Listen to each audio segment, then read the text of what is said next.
Bonjour mesdames, alors merci au nom de Tounexem d'avoir accepté notre invitation. Donc une table ronde pour discuter de la thématique recruter et fidéliser donc les professionnels du secteur social et médico-social. Donc, je vais essayer de vous présenter brièvement. Donc, Lucie Bory, vous êtes responsable RH de l'association Acadea, qui est une relativement petite association sartoise qui accompagne des jeunes au titre de la protection de l'enfance. C'est ça. Delphine Dannecker, vous êtes directrice de la communication et du mécénat d'une association qui est plus grande, qui est la fondation OVE, qui est plutôt historiquement implantée sur Lyon et qui accompagne des personnes en situation de handicap notamment. Et Estelle Renaud, vous êtes nouvellement DRH du GAPAS, une association qui accompagne des personnes en situation de handicap et qui est située plutôt sur Lille. Peut-être si toutes les trois vous voulez compléter la présentation de vos structures, je vous donne la parole. Alors oui, donc l'Acadea, donc on est une association, c'est ça, majoritairement sur le champ de la protection de l'enfance. On a aussi un établissement sur le champ du handicap pour des handicapés psychiques majeurs. On a 8 établissements et services, donc répartis en Sarthe, ce que vous avez dit, pour être au plus proche des familles et au plus proche des territoires. On a 250 salariés répartis sur tous ces établissements. Très bien. Et vous, Estelle ? Alors, le GAPAS est effectivement une association dans le champ du handicap. On développe des formes d'accompagnement pour des enfants et des adultes qui ont besoin d'être accompagnés. Alors, nous sommes effectivement dans le Nord, mais aussi en Île-de-France. Nous gérons 34 établissements et services sociaux, médico-sociaux. Et nos actions s'articulent beaucoup autour des thématiques d'inclusion, d'autodétermination et de l'accompagnement le plus adapté et de trouver des formules d'accompagnement pour tous. Très bien. Et vous, Delphine ? Donc, la Fondation OVE gère 110 établissements médico-sociaux en France et situé, effectivement, le siège est à Lyon. Et on accompagne, il y a 2600 salariés, on accompagne à peu près 6000 personnes. Très bien. Sur quel type de public ? Alors, sur des personnes avec handicap à tous les âges de la vie. Très bien. Alors peut-être on peut commencer maintenant par une présentation des principales difficultés RH qui se posent dans notre secteur. Est-ce que Lucie, vous pouvez nous dire quelles sont les situations que Acadea a pu relever sur le terrain ? On a des tensions qui apparaissent au niveau des recrutements, chose qu'on n'avait pas forcément constatée avant, mais là c'est vrai que depuis environ 2 ans, les recrutements sont moins faciles, moins de candidats. Et puis on n'a plus de vivier en fait, de candidats pour faire des remplacements notamment. Donc ça met les équipes en tension. On est plus dans l'urgence. On n'est pas tellement dans des postes qui restent vacants pendant longtemps, mais on est plus sur une tension. Et du coup, on n'arrive pas à prendre de l'avance et à avoir suffisamment de recul. En fait, on est un petit peu tout le temps dans l'urgence. Est-ce que vous avez aussi eu des départs récemment ? On a eu des départs, mais je dirais que c'est un turnover assez classique. Ouais. Et vous, au GAPAS, Estelle ? Je crois qu'on est effectivement sur le même constat. Je dirais le manque de moyens en général et les difficultés de recrutement qu'on rencontre aujourd'hui font que finalement on a assez régulièrement des postes pérennes qui restent vacants. Donc ça crée la tension que tu évoquais, Lucie, sur les équipes parce que d'une certaine manière il faut arriver à pallier, à compenser. Et aussi ça nous amène à recourir fortement à des CDD ou de l'intérim, CDD de courte durée et de l'intérim. Et d'une certaine manière, au moins ça nous permet d'avoir des personnes qui concourent à l'accompagnement, mais on n'a pas la stabilité d'une équipe d'accompagnement et on sait dans le secteur du handicap à quel point c'est important pour les personnes accompagnées d'avoir des personnes autour d'eux qu'ils connaissent, qu'ils ont l'habitude de fréquenter tous les jours. Et du coup, est-ce que vous estimez qu'il y a urgence un peu à agir actuellement ? Oui, enfin, pour moi, c'est une évidence. On a notamment certains métiers dans le médical, paramédical, où on a vraiment du mal à recruter. Et vu les pathologies des personnes qu'on accompagne, c'est absolument nécessaire d'arriver à trouver des professionnels qui peuvent intervenir chez nous. C'est des constats que vous avez pu faire aussi à la Fondation VE? Tout à fait. Actuellement, au dernier décompte du directeur des ressources humaines, il y avait 200 postes vacants à la Fondation. Donc c'est beaucoup. Je rebondis sur les collègues, mais c'est vrai que voilà, on a peu de candidats sur des postes. On fait beaucoup appel à l'intérim et forcément ça a une action ou une implication sur la qualité des soins. Hein. Les gens sont souvent attachés, notamment dans le secteur 360 où on travaille toute l'année, on accompagne les gens au quotidien. Hein. Donc c'est important de connaître les personnes et donc c'est vraiment important de fidéliser les salariés sur nos métiers. Je crois qu'il y a une chose aussi qu'il faut bien dire, c'est que malgré tout le sens que portent nos métiers du soin, de l'accompagnement des personnes, on n'a pas de mal, quand on en parle à l'extérieur, les gens disent wow, « c'est admirable ce que tu fais, ces métiers du soin, s'occuper de personnes handicapées, comme c'est beau ». Mais sauf que ça ne suffit pas et on ne s'occupe pas suffisamment, peut-être. C'est peut-être ça aussi qui fait qu'on a un peu moins de succès sur des offres d'emploi. On ne s'occupe peut-être pas assez des salariés, de ce qu'ils peuvent ressentir. Et puis on arrive à la fin d'une période qui était très difficile. Je crois qu'on est tous un peu rincés. Et voilà, donc je pense que c'est une des raisons aussi pour lesquelles on manque d'attractivité sur ces métiers du médico-social. Mais on peut faire changer les choses. Vous avez identifié des leviers pour faire changer les choses ? Il y en a beaucoup. Déjà, prendre soin des salariés. C'est vrai que dans notre secteur, on se concentre beaucoup depuis des années sur les personnes accompagnées et c'est très bien. On rabâche sans arrêt, la personne accompagnée est au centre de toute notre stratégie, au centre de toute notre attention. Et on en oublie un peu les salariés parce que on part du principe que c'est déjà bien, ça a tellement de sens qu'ils font que voilà, ça coule de source. Mais non, pas du tout.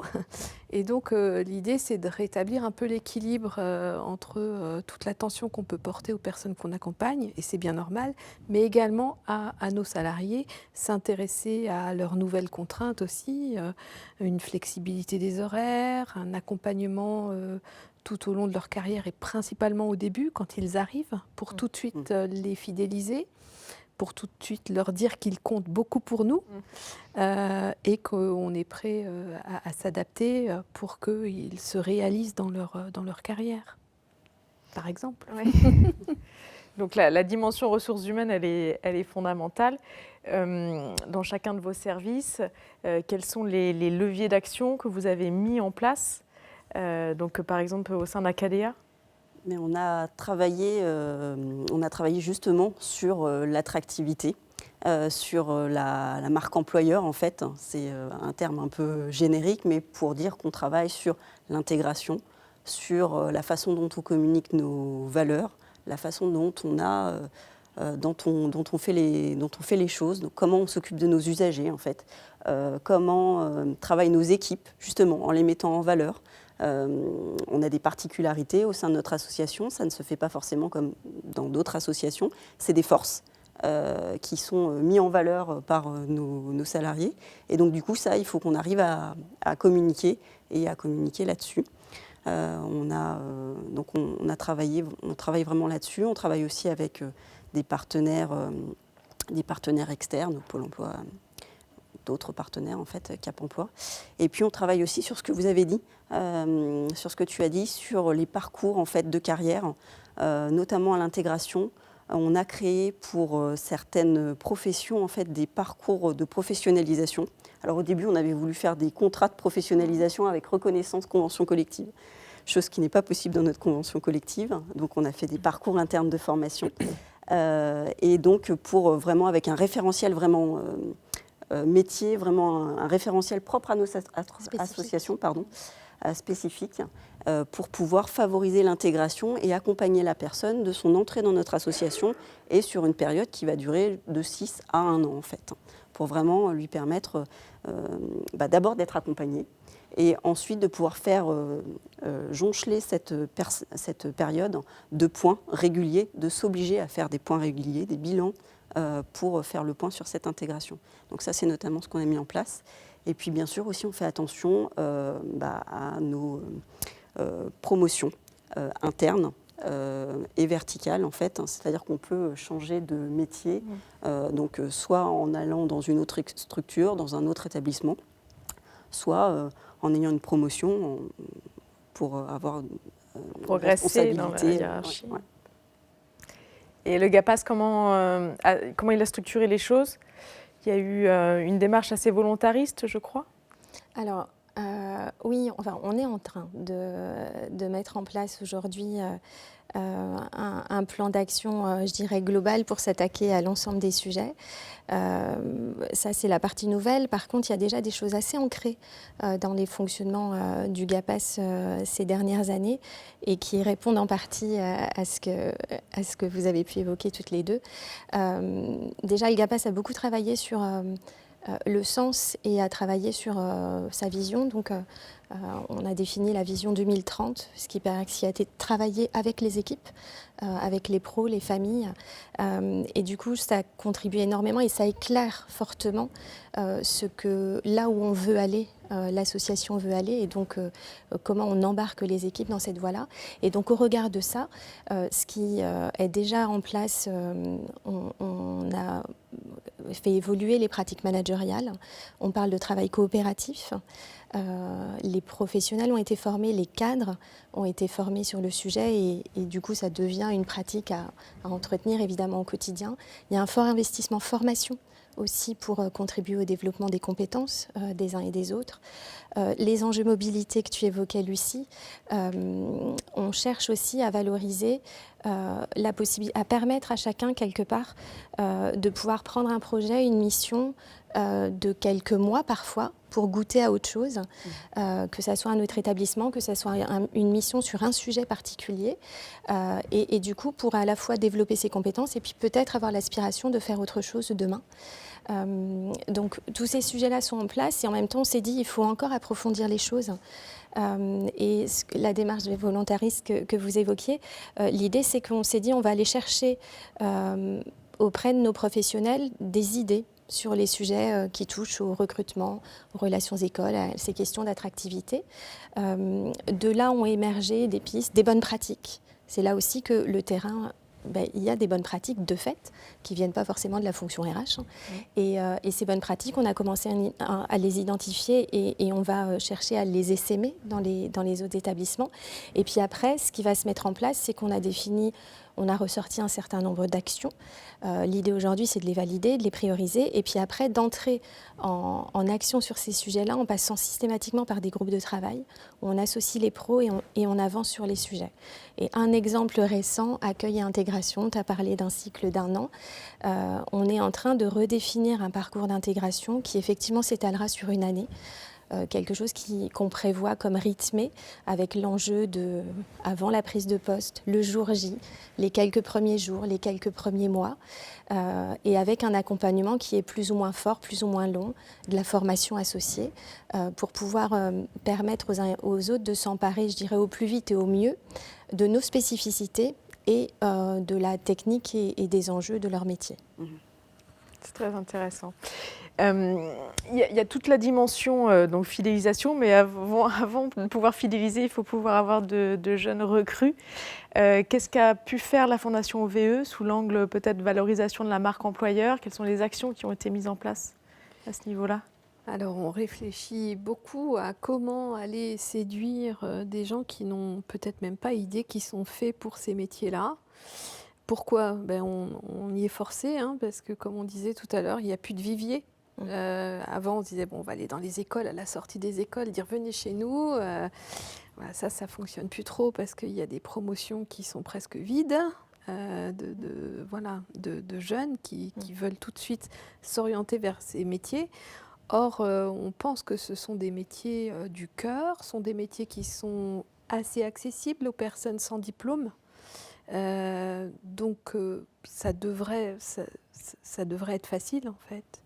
Et Et ce qu'il faut, c'est essayer d'aller parler aux gens là où ils sont. C'est-à-dire, pas se dire, en mettant une annonce sur des sites spécialisés, je vais faire venir à moi beaucoup de candidats, ça ne marche plus. Donc, par exemple, c'est réfléchir à mettre des annonces d'emploi sur des sites très populaires, comme Le Bon Coin, par exemple. Voilà.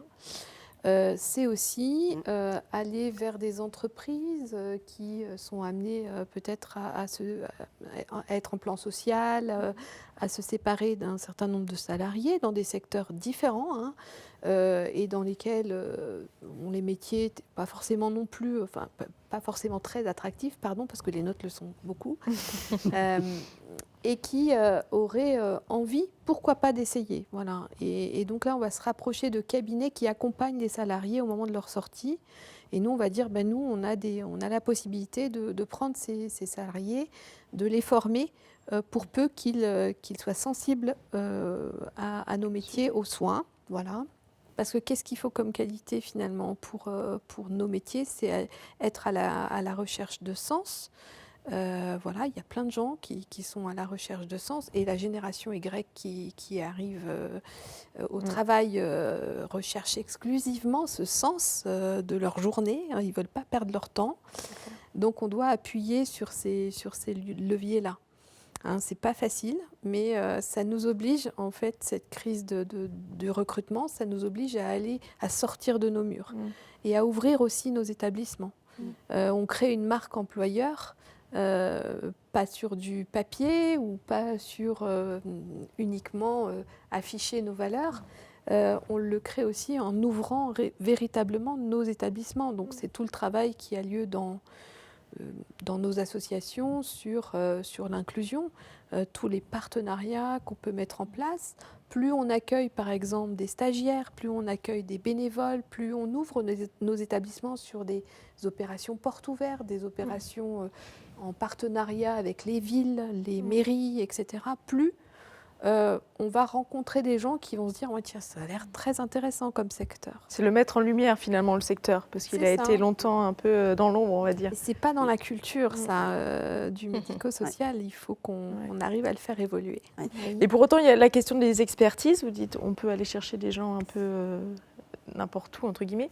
Mais néanmoins, il y a une vraie expertise, parce qu'on peut essayer de la gommer, mais il y a une vraie expertise. Est-ce qu'il y a une dimension formation, du coup, un levier qu'on peut mettre facilement En fait, quand je t'entendais parler, je me disais, nous, dans notre secteur, au niveau de la protection de l'enfance, on fonctionne de deux manières différentes, parce qu'on a des métiers pour lesquels il nous faut absolument le diplôme. Éducateur spécialisé, moniteur éducateur, on peut citer plein de diplômes, éducateur jeunes enfants, TISF, etc. Enfin, il nous faut des personnes diplômées. Donc là, on est en contact, on travaille avec les écoles, et je trouve que ce qui fonctionne, c'est quand on va parler aux promotions de jeunes futurs diplômés, en fait, et leur présenter notre association et comment on travaille chez nous. Donc chez nous, on travaille en équipe pluridisciplinaire, on travaille de telle façon, voilà, et de leur montrer, de leur parler du concret, en fait. Et d'essayer de mettre en lumière, voilà, un petit peu ce qu'on fait, comment on le fait, et de leur donner envie de nous rejoindre, nous à KDA, en fait, clairement. Et après, on a aussi tous les métiers qui sont très, très utiles aussi, hein, tout ce qui est services généraux, où là, on a une autre façon de faire, c'est-à-dire que là, on a développé, les partenariats dont je parlais tout à l'heure, avec Pôle emploi, on a fait des job dating, avec Cap emploi aussi, où on a des personnes qui sont en reconversion, et ça a très, très bien fonctionné. Voilà, donc deux façons de voir les choses différentes en fonction des métiers. Je pense qu'on peut aussi les attraper avant d'avoir le diplôme, hein, c'est-à-dire avec l'apprentissage, aussi en permettant aux personnes qui n'ont pas de diplôme et qui seraient en reconversion de pouvoir se former avec nous dans nos établissements. Et on arrive de plus en plus à ce genre de solution où les personnes arrivent sans le diplôme et elles apprennent avec nous. Avec nos professionnels. Mais je pense que la clé au final, je crois que tu as utilisé le mot ouverture tout à l'heure, et tout à l'heure on se disait aller au-devant d'eux. Quelque part, voilà, aujourd'hui c'est à nous, professionnels, associations, je dirais d'aller chercher et d'aller vendre, entre guillemets bien sûr, hein, notre association, nos spécificités. Et avec les capacités de formation, je pense qu'on a tous ou beaucoup dans nos associations, de pouvoir faire grandir à nos côtés en fait. Et ça passe par les écoles, je te rejoins. Nous aussi, évidemment, la dimension du diplôme peut être importante sur de nombreux métiers. Sur d'autres, c'est moins vrai. Mais comment on accompagne en interne, comment certains de nos professionnels peuvent accompagner, de tutorer, consacrer une partie de leur temps et qu'on puisse valoriser aussi cette mission-là auprès d'eux. Et puis après, on a aussi, je pense, tous à jouer, à cultiver, je vais dire, nos différences ou ce qui nous différencie. Je sais que dans la vision 2030 du GAPAS, il y a un volet développement durable qui est très fort, qui joue à la fois sur des questions de notre empreinte carbone énergétique, mais aussi sur des éléments de QVT ou de mobilité douce. On vient de signer un accord sur la mobilité douce et on sait que ça parle à nos salariés et ça parle aux jeunes générations. Donc c'est aussi pouvoir travailler ces axes-là qui comptent pour nous, mais de savoir les mettre en avant pour nos professionnels de demain quelque part. Et c'est la com aide beaucoup aussi à ce niveau-là. Mais disons que j'ai l'impression que notre secteur n'avait pas trop l'habitude de se vendre avant d'être confronté à de telles problématiques de recrutement. Alors on le faisait un petit peu pour obtenir des mécènes sur certains projets, et donc là il faut valoriser comment on conduit les projets, etc. Mais sur le recrutement, on n'avait pas l'habitude. Et nous, on s'est mis aussi à faire ça, à se dire, mais quels sont les avantages vraiment à travailler à la Fondation OVE et en fait, on en a plein. En fait, on en a plein, mais on ne le dit pas, ou on ne s'en rend pas compte. On est dans un secteur où il y a quand même pas mal de congés. Des congés trimestriels, où on a des comptes épargne-temps, on a des plans aussi vis-à-vis de la retraite, on a des jours d'ancienneté, on a plein de choses. Et possibilités de carrière aussi. Tout à fait. Oui, quand on a la chance d'être dans des organisations où il y a beaucoup d'établissements, ça veut dire pouvoir aujourd'hui aider les personnes avec Alzheimer, demain s'occuper plutôt d'enfants, après-demain aller travailler dans une maison de répit, dans une plateforme d'orientation pour les tout-petits. C'est très très varié. Et tout en grimpant. C'est riche quand même. Il faut aussi valoriser les carrières, c'est-à-dire qu'on a tendance à se dire valoriser le métier d'aide-soignant, le métier d'infirmier. Mais non, il y a aussi l'aide-soignant, et j'en connais à la Fondation, j'en rencontre, j'essaye de les mettre en valeur, l'aide-soignant qui arrive à être directeur d'établissement. Il y en a. Évidemment, il y en a. Et heureusement qu'on les emmène vers ça. Donc, je pense qu'on ne le dit pas assez. Est-ce que, mesdames, vous voulez ajouter un mot de la fin ? Je crois qu'en conclusion, on est toutes d'accord sur le fait que nos secteurs, ils sont attractifs de par les métiers, en fait, de par les professionnels qui y travaillent. On l'a dit, c'est des métiers qui changent des vies. D'ailleurs, Nexem le dit. C'est vrai. Et effectivement, qui a le matin a la chance de se dire je vais contribuer à changer une vie. Finalement, c'est ce que tu disais. Peu de personnes, et ça, effectivement, il faut qu'on arrive à le mettre en lumière. Donc, oui, on a du potentiel pour être vraiment des associations désirables. Très bien. Estelle ? Moi, j'ajouterais aussi qu'il tient aussi à nos organisations de développer nos pratiques managériales, aller sur davantage de management participatif, favoriser les mobilités, les parcours, pour renchérir quelque part sur ce que tu viens de dire là, et pour encore renforcer cette attractivité du métier qu'on peut percevoir immédiate, mais pour aller encore plus loin dans l'évolution et le parcours de chacun. Des belles perspectives. Oui, on a la chance de faire partie de ces métiers du cœur. Moi, je dis que les gens viennent bosser avec leur cœur le matin. Pas forcément leur diplôme plein les poches, il n'y a pas besoin. C'est vraiment ça. Et donc, on va arriver à faire mieux connaître tous ces métiers et à attirer plus de personnes qui ne pensent pas encore, ne savent pas encore qu'ils sont nos AES, nos aides-soignants, nos AMP, nos éducateurs spécialisés de demain. Très bien.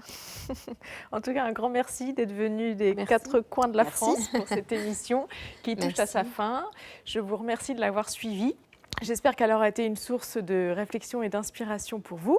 Je vous invite également à vous abonner à notre chaîne YouTube pour ne rater aucune vidéo. Et je vous dis à très bientôt.